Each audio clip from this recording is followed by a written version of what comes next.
no sé cuántas cosas más. Y entonces va Joan Manel y dice, es que no me gusta estar cerca de ese señor porque aquel señor está siempre está enojado. Y entonces yo caí en la cuenta y su madre también, dijimos, es verdad, siempre está enojado. O sea, no tiene otro nombre eso. No tiene nombre de, es que tiene mucho carácter, que es como los adultos disfrazamos las paparruchas que nos inventamos para estar mal, amargarnos la vida a nosotros y amargar la vida a todo el contexto, a todo el entorno. No era un tipo de carácter, ni que tuviera, ni fuera muy proactivo, ni nada de eso, que eso es lo que muchas veces gente que tiene bastante ingenuidad psicológica se pone a hacer coaching, se les llena de viendo la camiseta, agarran una impetuosidad, un aventamiento, una proactividad totalmente falsa, se la ponen como propia y se van a meter a grupos ahí, a hacer estragos, a mostrar toda esa cosa negativa que siguen teniendo, esa ira que tienen contra la vida por no conseguir estar en paz y en armonía con la vida, y hacen pues sus desmanes, ¿no? Y entonces en este caso fue con la inocencia de los niños que te dicen el rey está desnudo. Joan Manel nos dijo, este señor está enojado siempre. Y yo dije, qué cosa tan sencilla, tan clara, tan evidentemente, tan contundentemente evidente, y la gente no lo ve. Este señor está enojado. Y ya está, no hay más nada. Ahora bien, el origen del enojo puede ser muy variado, pero si la persona lleva 10 años, 15 años, 20 años, 30 años, 40 años enojado todo el tiempo, o como el caso de una chica amiga mía, que su abuelo no voy a mencionar la empresa, pero era el dueño de una de las mayores transnacionales del planeta, vivía en Barcelona, obviamente, una zona muy rica del planeta. Y este señor, con sus 85 años, cuando había migrado este señor judío desde Francia a España para poner a salvo sus bienes de capital y otros bienes, y donde se quedó porque las dictaduras como la de franquista, fascista, protegía el capital sin importarle si fueras judío o no, lo protegió, y esta transnacional prosperó en todo el mundo. Y este señor tenía un carácter, como dicen, espantoso, una cosa de esas inaguantables, de eso que estás en una sala con la persona y sientes incomodidad, sientes que el aire se corta, que parece que cualquier cosa que vayas a decir te van a regañar, te van a rezongar, te van a decir que estás equivocado, que no puedes expresarte de esa manera, o que está mal lo que estás diciendo. Esa persona, pues no sé por qué motivo, ni tampoco nunca me dio oportunidad de hablar de nada de esto, ni tampoco interesaba hacerlo, a él no le interesaba. Estaba enojada desde siempre, y probablemente estaba enojada desde pequeño. España es un campo de prueba del enojo universal tremendo con la revolución que hubo, porque en España hubo una revolución. En el mundo usan la hipocresía de decir, cuando hubo una revolución verdadera, dicen, es que hubo una guerra civil. Y cuando hubo una guerra civil, dicen, no, es que hubo una gran revolución, para que la gente se chupe el dedo y se crea que esas paparruchas que hay por ahí de guerras civiles y de cambios reformistas son revoluciones, cuando no han revolucionado la conciencia. Pero en España sí hubo una revolución, a tal grado que las potencias se la disputaron y probaron todas sus bombas ahí, la Unión Soviética, Italia, Alemania, Inglaterra, Francia, Estados Unidos, todo el mundo fue a bombardear ahí, y los únicos que se jodieron fueron los españoles, con lo cual pues tienen todo un karma histórico que resolver, y que está ahí y que está por resolverse, y ya veremos cómo se hará y cuándo se hará. Es raro que un país que fue un imperio sea uno de los casi únicos países del mundo que tiene un himno que no tiene letra, porque no tiene ninguna letra que pueda representar la unidad nacional, porque no tiene unidad nacional, tiene al menos 4 nacionalidades, cada una tira para un lado distinto, y no pueden ponerle una letra a un himno a menos que contraten una ridícula como Marta Sánchez, que haga un papel falso y muy sistémico. Se ponga ahí, representa emociones falsas, hay gente que falsamente cree creérselas, se cuenta a sí mismo que se cree eso, y sigue prolongando durante un tiempo la vivencia sistémica. Realmente la vivencia sistémica. El padre de mi amiga Ana Villada, la psicóloga, el pobrecillo, cuando era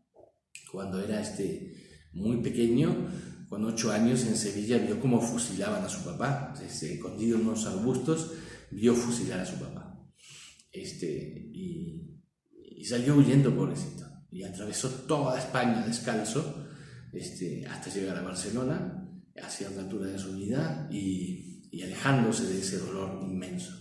Dolor que se vio reforzado cuando años después vuelve a su casa y ve a sus hermanas, a sus 3 hermanas, casadas con fascistas o protofascistas, algunos incluso militares, asesinos, y diciéndole que lo que pasa es que él tenía ideas distintas y que pensaba de una manera equivocada.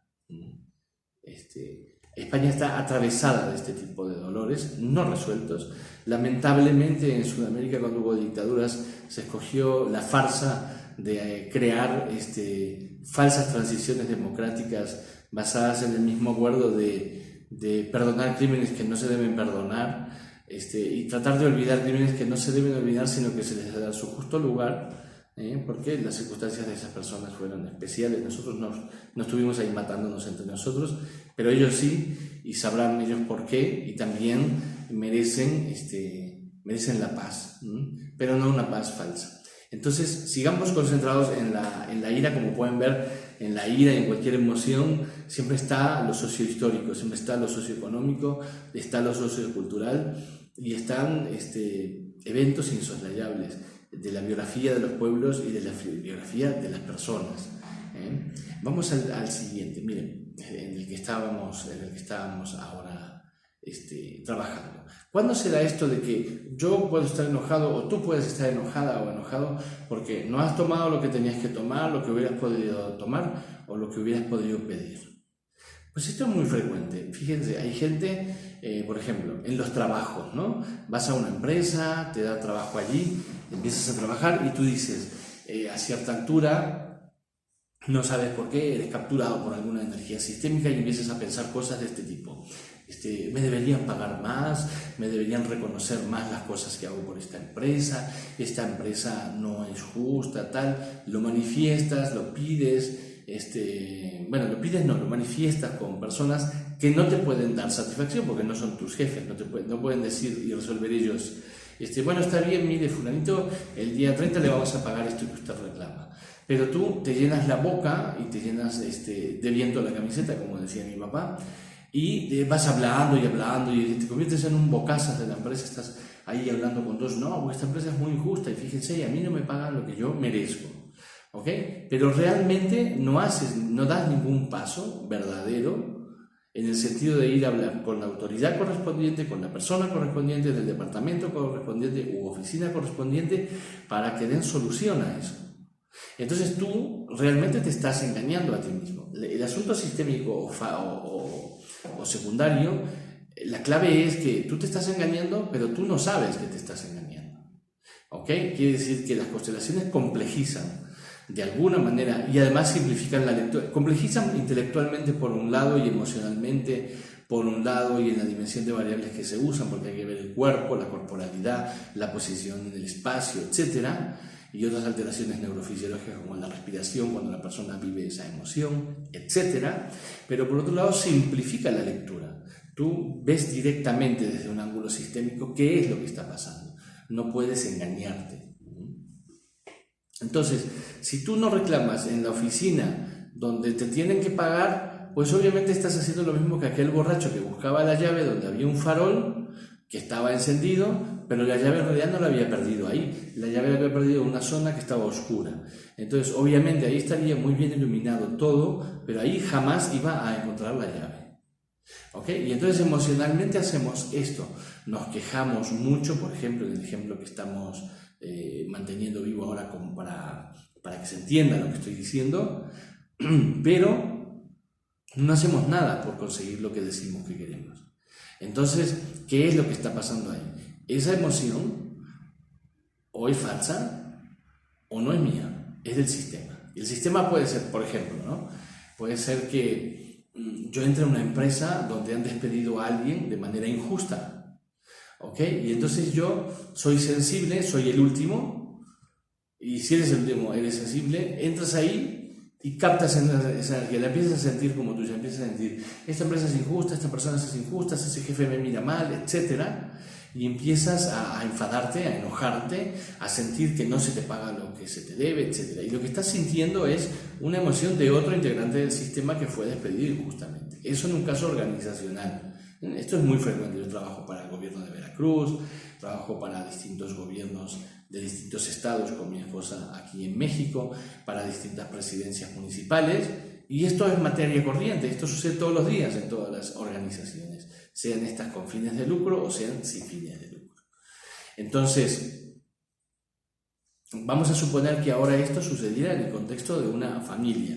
Bueno, tiene una ligera variante, ¿ok? Por ejemplo, para ejemplificarlo podemos poner el ejemplo de cuando un niño siente algo, ¿no? Un niño siente, por ejemplo, que mamá está airada con papá, entonces va el niño y le expresa ira al padre, y el padre lo lleva al psicólogo, obviamente, a analizarlo, a ver si tiene déficit de atención o algo así, porque no puede entender que el niño pues le haga malas caras y le exprese ira, pero la ira que le está expresando el niño es la ira que no le está expresando la mamá, o a la inversa, puede ser que sea papá que está irado con mamá, no le expresa, y el niño capta esa energía porque es el más pequeño, es la esponja de la casa, y va y expresa aquello, ¿no? Cuando alguien entra a nuestras vidas y expresa una ira desmesurada, hay que analizar qué es lo que está pasando en mi sistema, qué es lo que está pasando en mi familia, en el contexto en el que yo me muevo, que algo no se me está diciendo a la cara, entonces viene alguien nuevo, capta esa energía y viene y me la suelta a la cara, ¿no? Un poco lo que le pasaba a la prima de Carl Gustav Jung, que él empezó, digamos, a estudiar psicología por ahí, tenían 15 años, y entonces la niña,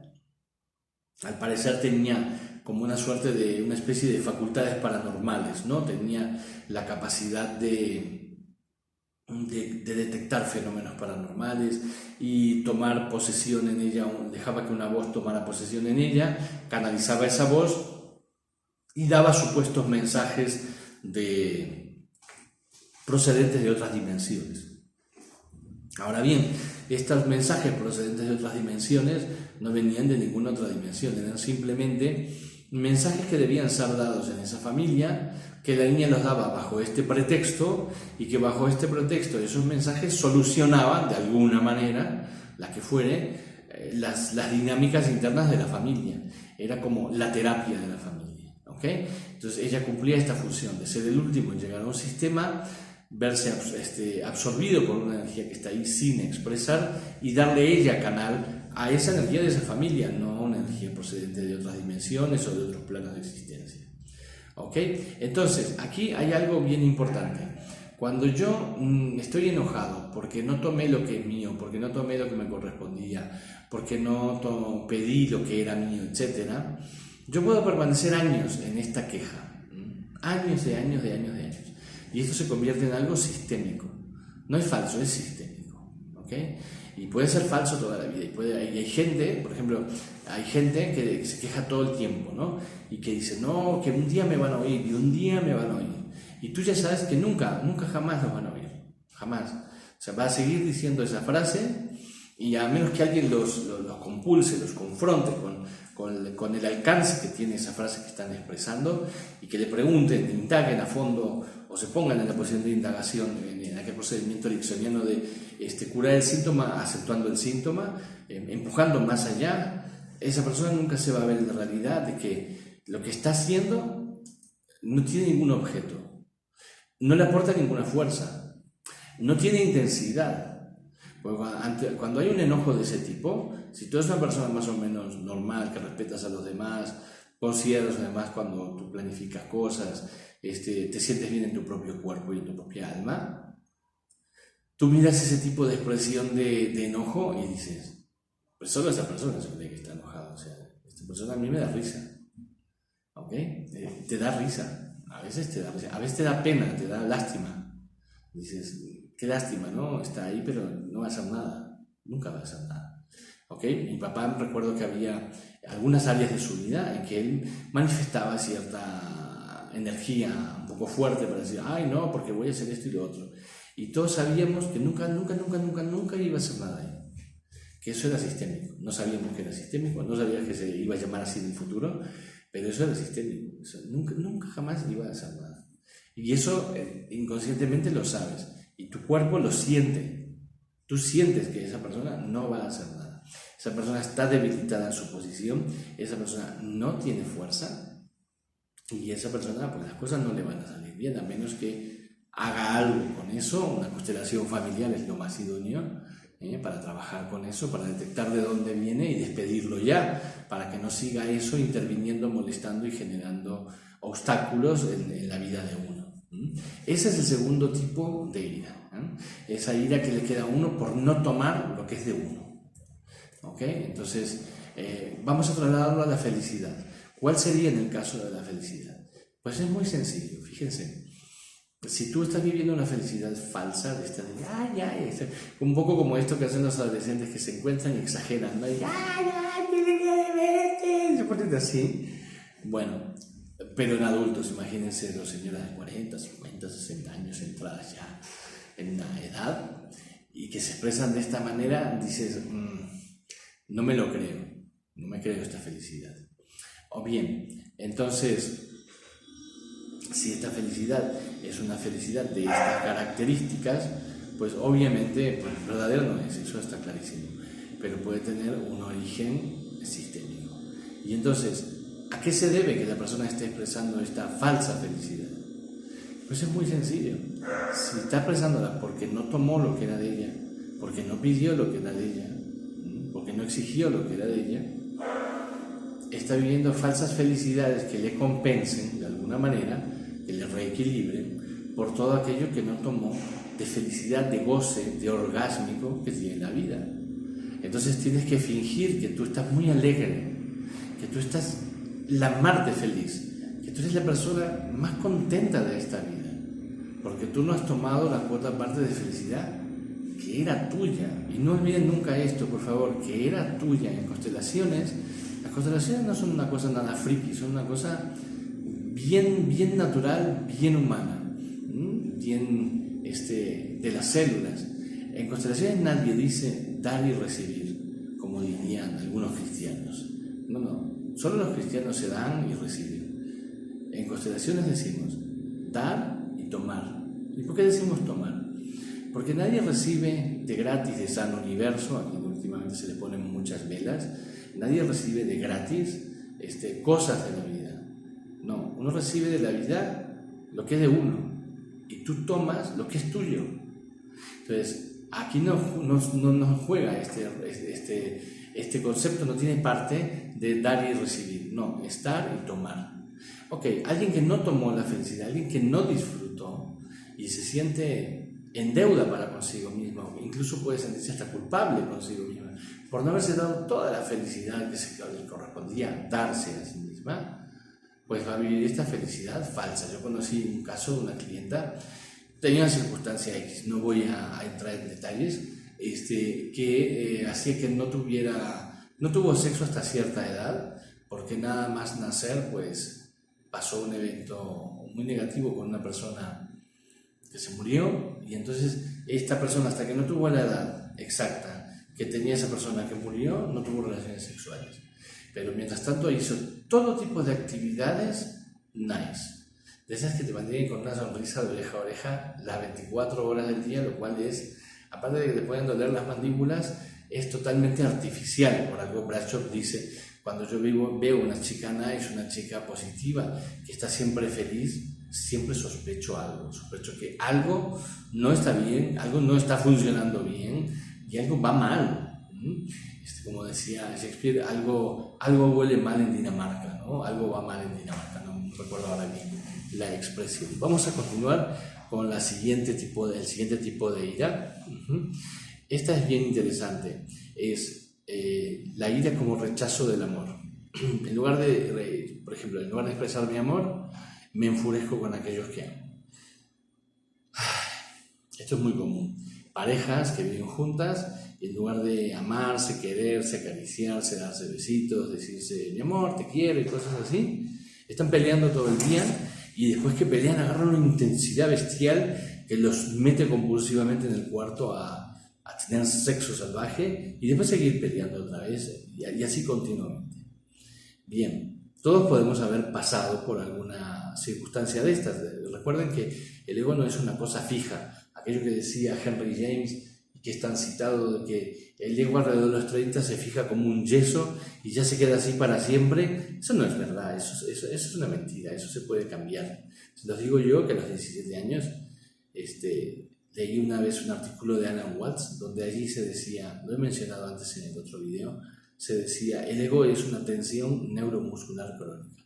Bueno, pues esa frase marcó mi vida, porque yo dije, bueno, si es una tensión neuromuscular crónica, esa tensión se puede destensionar. Y en el momento que tú destensionas esa tensión, tú puedes cambiar de ego. Y quienes te conocieron hasta hoy con ciertas características, a partir de mañana van a conocer a otra persona. Existe la posibilidad de cambiar. ¿Ok? Y les doy una pista. Las constelaciones es un modo de cambiar, la PNL es un modo de cambiar, la hipnosis ericksoniana, que yo enseño también, es un modo de cambiar.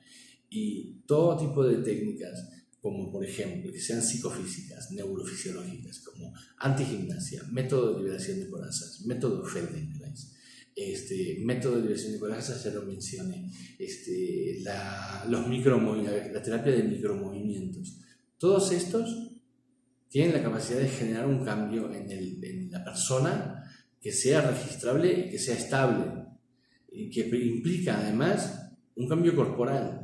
Si no hay cambio corporal, como decía mi gran amigo y maestro Alejandro Cuellar, no hay cambio, hay bla, bla, bla, bla, bla, pero no hay cambio.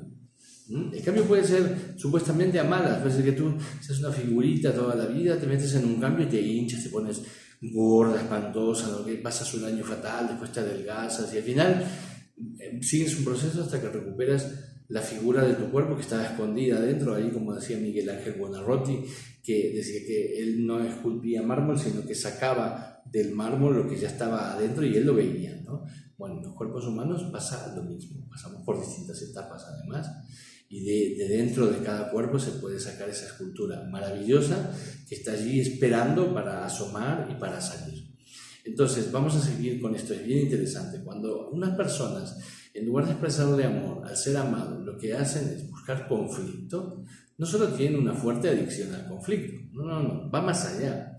Es que el movimiento del amor de ellos hacia el padre o hacia la madre se ha visto interrumpido en la infancia temprana. ¿Y qué quiere decir esto? Esto, tomen nota porque es bien interesante.